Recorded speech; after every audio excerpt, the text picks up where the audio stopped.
Hey guys, welcome back to my channel. If this is your first video, hi, I'm Alaina, and this is The Organized Money, where we talk about planning life and managing money. Today's video is going to be on some small planner tips that you can use to help you stay organized. These are things that I have done in the past or something that I currently do in order to stay on top of my planning and to be more productive. So let's go ahead and get started. The very first thing that I'll do is have a top 3 goals section in my planner. So I have multiple sections in my planner where I will keep top 3 goals. The first top 3 goals are my monthly goals, and I will keep them on my currently page of my catch-all planner. This is a list of 3 things that I would love to accomplish for the month. I try to keep it to no more than 3 or 4 goals for the month, and this is a great place where I can write them down and check up on them as the month goes on. The next area where I will write my top 3 is for my weekly goals. This is the place where I'm breaking down my monthly goals for the week. So once again, I will write down 2 or 3 things that I would like to accomplish for that week. And then the third place where I am writing down my top 3 is in the very top of my catch-all planner. This is where I am keeping track of my top 3 or 4 daily goals. So in order to make sure I am staying on top of my goals and being productive with those goals, I will add those goals to my monthly section, to the sidebar of my weekly, and to the top of my planner for my daily spread. That way I know that I am staying on task, and as long as I'm checking these off, then I should be able to check these off, and then I will end up checking off my monthly goals as well. So my first small planner tip is to write down your goals in multiple areas of your planner and try to break them down as much as possible so that you know you're staying on top of them. My second small planner tip in order to stay organized is to keep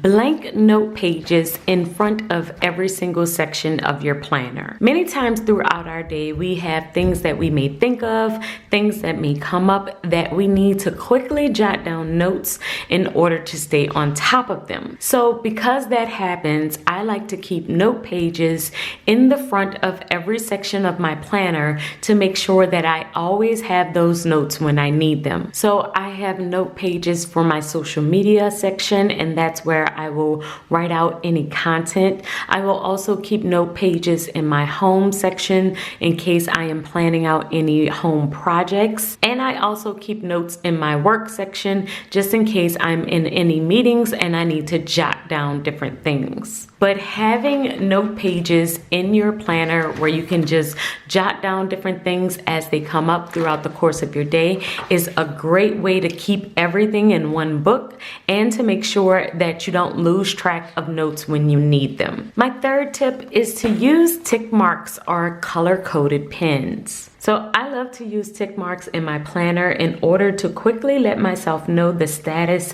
of a task or to let myself know where a piece of information is supposed to go. So for instance, on my social media planner, I have different tick marks here to let me know which piece of content is getting posted in a particular area. So I have tick marks for classes, tick marks for YouTube, if something's going to be posted to a blog, or if it's going on Patreon. I have all of that listed here. And I also keep tick marks in my daily planning section, and that is where I will write check marks if something is completed, an X if it's not completed, and I will draw an arrow if it needs to be moved to another day. But using tick marks throughout your planner in order to stay on top of your different tasks can help you quickly identify if something was done, if it was partially completed, if you need to move it to another day, if you need to assign it to someone else.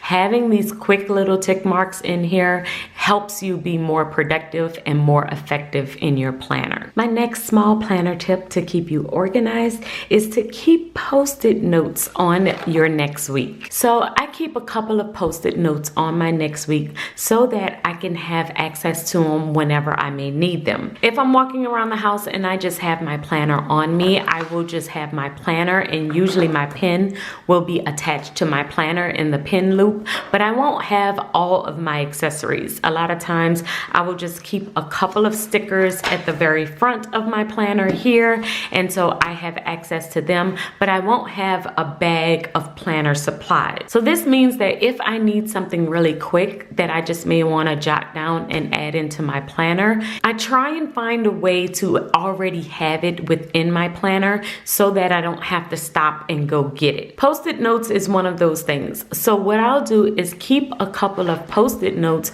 on my next week, and I will just stick them on there so that if I need one to attach to my current week, I can just pull it off and add it here, and then I'm able to just jot down any note that I may have. This is a great way to make sure that you can add quick notes in your planner without actually putting them on your planner spread. So if someone calls me and I need to make sure that I'm adding something into my planner, but maybe it's for the next week, maybe I don't have time, or I just need to quickly jot it down, I will use a post-it note. So definitely try and have a couple of them on your next week's spread so that if you need them throughout your week, they're already there and available to you.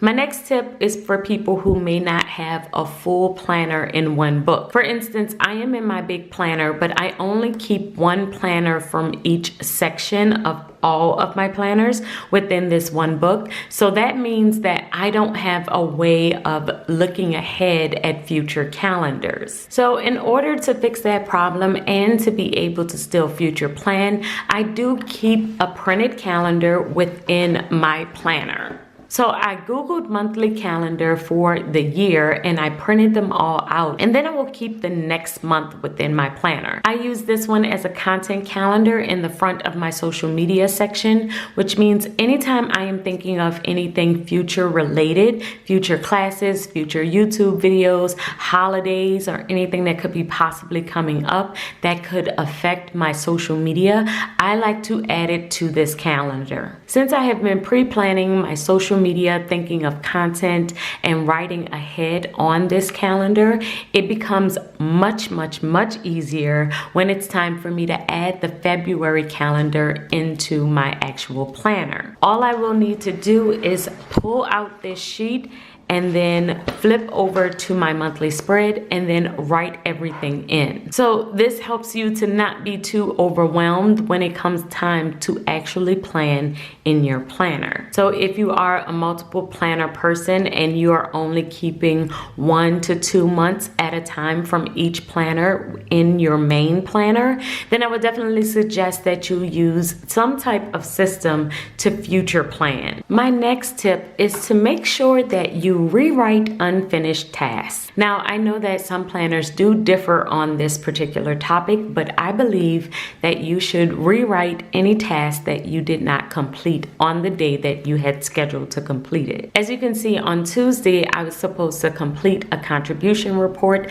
that I did not complete, because anytime I have that tick mark of a line, then that means that it was transferred over to the next day. And then on this particular day, I did complete it. By rewriting tasks that you don't do over and over, it will become obvious what you keep putting off. I love to do this because then I can evaluate and I can ask myself, why did I end up putting this off? What happened in my day that I was not able to do it? And even ask yourself, do I want to do this? Or is there a way that I can delegate this task? And if you can't delegate it, then how can you prioritize it? Either way, the habit of having to rewrite the task over and over will definitely bring to your attention what you are not completing. So definitely try this one out and see if it helps you to be more productive and more organized and more aware of what you're completing and not completing. My next planner tip to help you stay organized and productive is to complete a brain dump. One of the best ways to keep your mind clear, to be more at peace, and to write an effective to-do list is to do a brain dump. I felt like this was so incredibly important that I dedicated an entire spread in my planner in order to make sure that I do this at least every month. Now, I did a full video on my brain dump process and exactly step by step how I do it. So if you are interested in that video, you can definitely watch it after this one. But I recommend that you do this at least once a month.